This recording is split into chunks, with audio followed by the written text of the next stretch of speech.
एक बार की बात है। राजस्थान के पास रायपुर नाम का एक गांव था।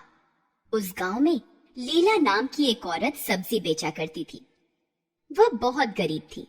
10 साल पहले ही उसके पति की मृत्यु हो चुकी थी और तभी से वह सब्जी बेचकर अपना जीवन यापन कर रही थी।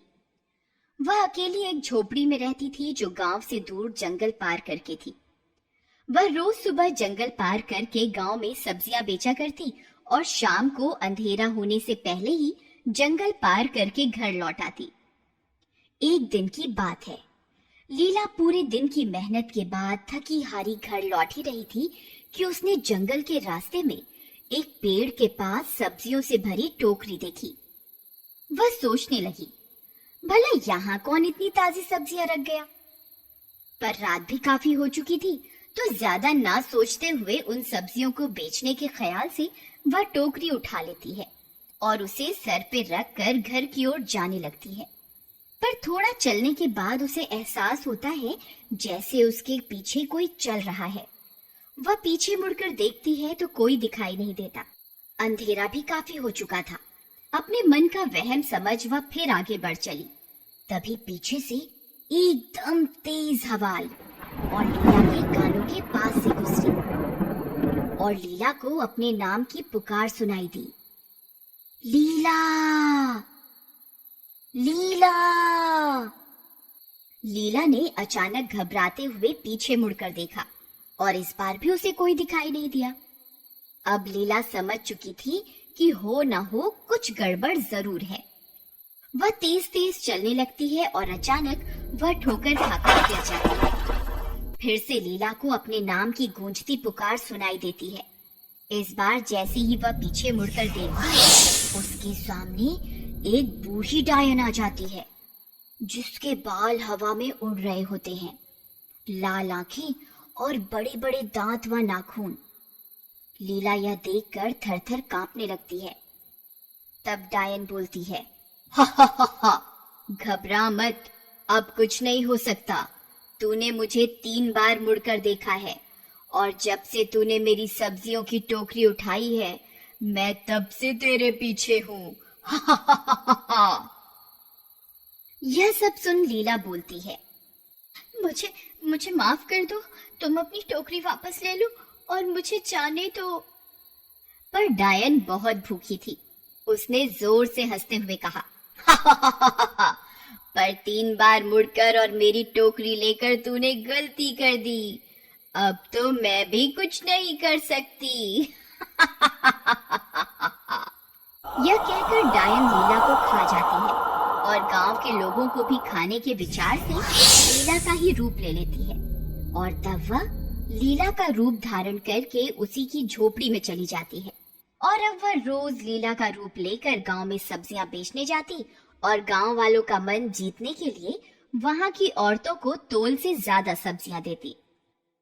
गांव की एक औरत, क्यों लीला, आजकल तू बड़ी मेहरबान है, तोल से ज्यादा सब्जी दे रही है।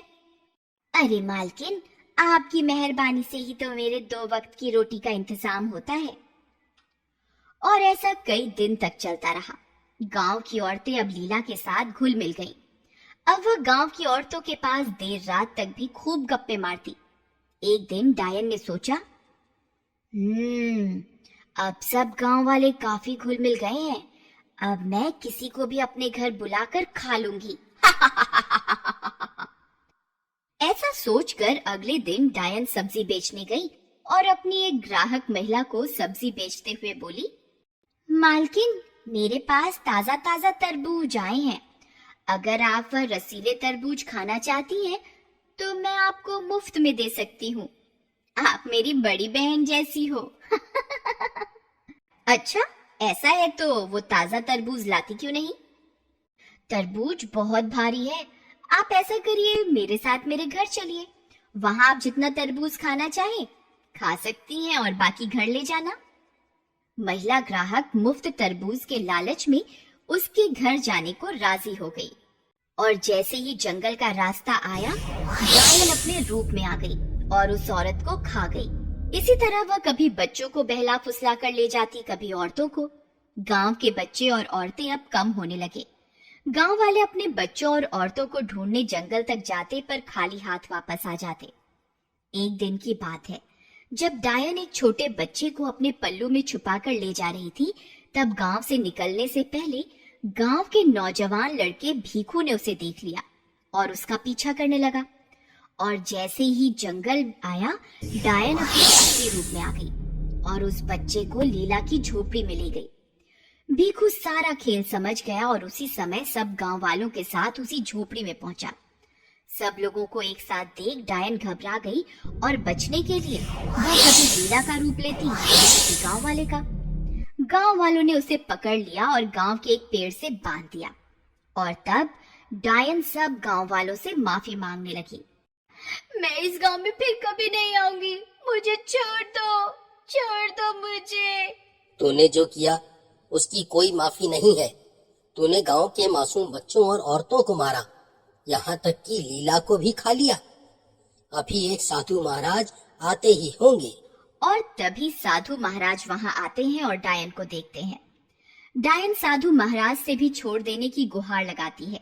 तब साधु महाराज कहते हैं, अच्छा, अगर तू चाहती है कि हम तुझे छोड़ दें, तो पहले सारे बच्चों और औरतों को वापस गांव में छोड़ दे।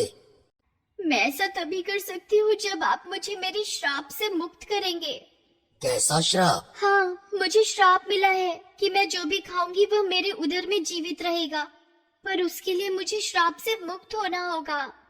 यह बात सुनकर सब गांव वाले हैरान हो गए और तब साधु महाराज अपनी दिव्य दृष्टि से देखते हैं कि सभी बच्चे और महिलाएं डायन के पेट में ही हैं। और तब साधु महाराज अपने कमंडल से पानी निकालकर कुछ मंत्र बोलते हुए 3 बार डायन के ऊपर फेंकते हैं और डायन एक सुंदर स्त्री के रूप में आ जाती है और बच्चे और गांव की औरतें भी प्रकट हो जाते हैं। यह सब देख गांव वाले बहुत खुश और हैरान होते हैं और डायन, जो अब एक सुंदर स्त्री बन गई थी, साधु महाराज के चरणों में सर रखकर उनका धन्यवाद करती है। और डायन भी अब गांव वालों से विदा लेकर वहां से चली जाती है। और फिर सभी गांव वाले एक बार फिर खुशी खुशी रहने लगते हैं।